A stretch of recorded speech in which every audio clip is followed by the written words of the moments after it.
Et yemeyi seviyorsanız mutlaka yapmanız gereken bir tarif. Uzun süre pişirecekseniz tranş bölümünden yapabilirsiniz. Ama kısa süre pişirecekseniz bonfile, kontrfile, antrikot. Kuzu eti kullanacaksınız kuzunun kol kısmından. Burada 600 gram kuzu eti var.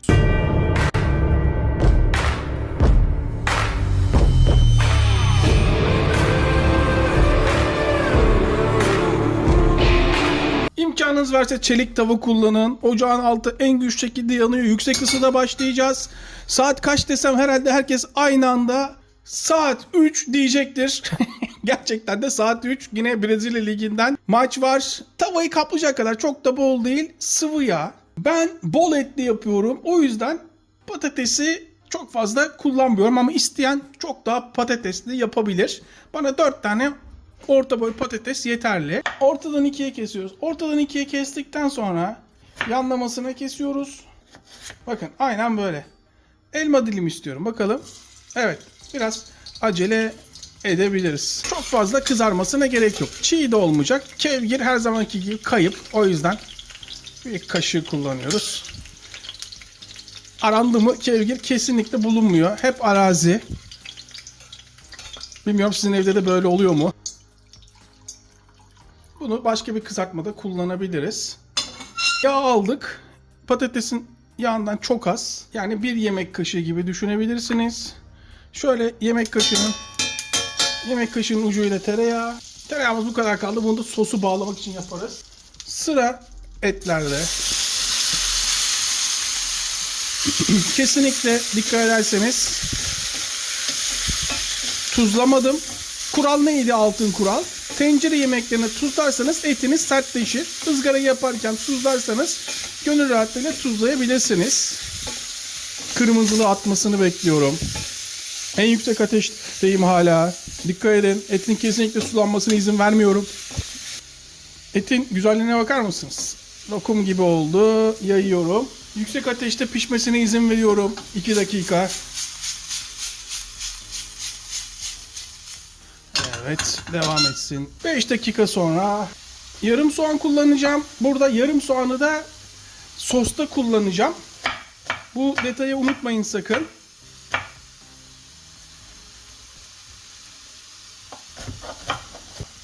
Evet. Şu sosta kullanacağız. Şöyle bakalım. Et istediğim kıvama geldi.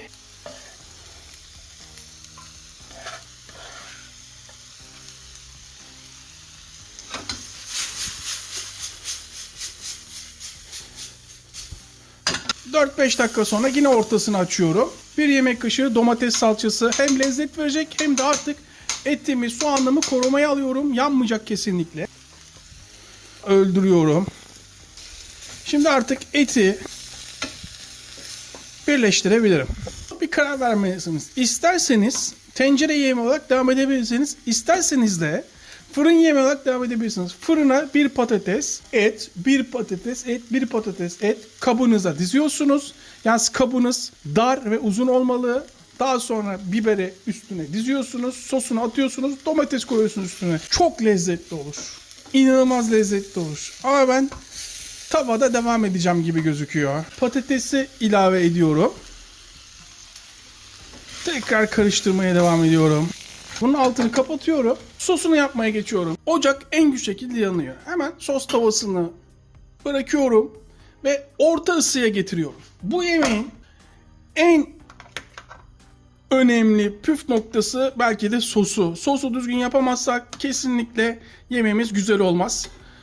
Siz yaptığınız zaman herkes parmaklarını yemeli. Şöyle 1 yemek kaşığı tereyağı. Üstüne hemen 1-2 yemek kaşığı sıvı yağ. Hangisini isterseniz bir yarım soğan. Soğanı hemen eş zamanlı yapıyoruz. Önceden hazırlamıyorum. Hem benim için eğlenceli olması için hem de herkes ne kadar kısa zamanda yaptığımızı görsün diye. Tavada biraz su kalmış. Sıçrıyor, görüyor musunuz? O hataya düşmeyin. Hemen soğan oyun içine. Yarım soğan yemekte kullanmıştık. Şimdi yarım soğan da hemen burada kullanıyoruz. 4 tane domates. Fakat domatesler küçük olduğu için 4 tane kullanıyorum. Normalde büyük olsaydı 2 domates yeterliydi. Kararmaya başladığında gördüğüm anda altını kısıyorum. Şimdi hemen kararmaya başladığını gördüğüm anda domatesi ekliyorum. Şöyle yardımcı oluyorum. Devam edelim. Diğerlerini de hemen rendelemeye devam. Şimşekler çakacak kafanda. İnanamayacaksın. Şimdi kalan domatesi de hemen böyle alıyoruz. 2 tane küçük domates soyulmuş kullanacağım. Fakat eğer ki büyük olsaydı bir büyük domates kullanacaktım. Daha doğrusu yarım büyük domates de olurdu. Bir büyük domates de olurdu. Şöyle sadece 4'e bölüyorum ve içine atıyorum. Koray, hem domates suyu kullandın hem domates kullandın. Ne farkı var? Lezzet ufak detaylarda saklı. Unutmayın bunu. Domates işin içine girdiği anda hemen üstüne biraz şeker. Şeker tamamen yanlış. Asitini almaz. Sadece lezzet vermek için kullanıyoruz. Tuzunu ilave ediyoruz. Kırmızı pul biber. Çay kaşığının ucuyla karabiber. Şimdi şöyle bir bakalım. Ve artık bunun pişmeye ihtiyacı var. Ama tabii ki son bir dokunuş yaparak bir tutam kekik. Su bardağı kullanalım. Kafalarda soru işareti kalmasın. Hemen bir bardak sıcak su. Yarım bardak daha atalım. Ve artık kaynamaya başladığı anda son bir kez karıştırıyorum. Altını kısıyorum.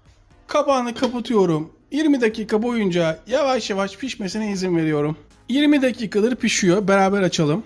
Pişip pişmediğini nasıl anlayacağız? Evet, domatesler eridiğini gördüğüm anda, bakın görüyor musunuz? Eziliyor kolay kolay.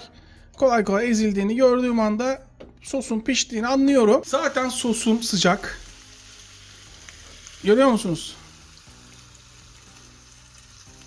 İşte bu. Dök dök dök dök dök dök dök. Of. Şöyle bir karıştır. Tuz. Ben 2 çay kaşığı atıyorum.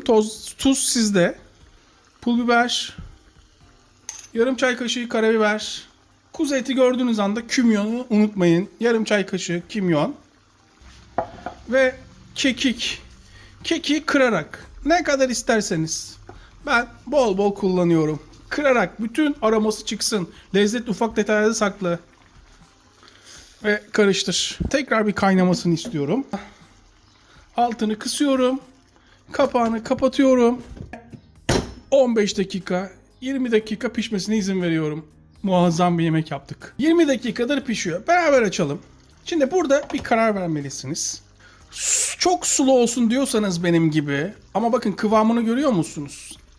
Ama diyorsanız ki daha koyu olsun, o zaman ağzı açık bir şekilde pişirerek daha da koyultabilirsiniz. Ama şöyle benim gibi tadına baktığınız zaman inanılmaz lezzetli olduğunu göreceksiniz ve kesinlikle suyunu daha fazla azaltmak istemeyeceğinize eminim.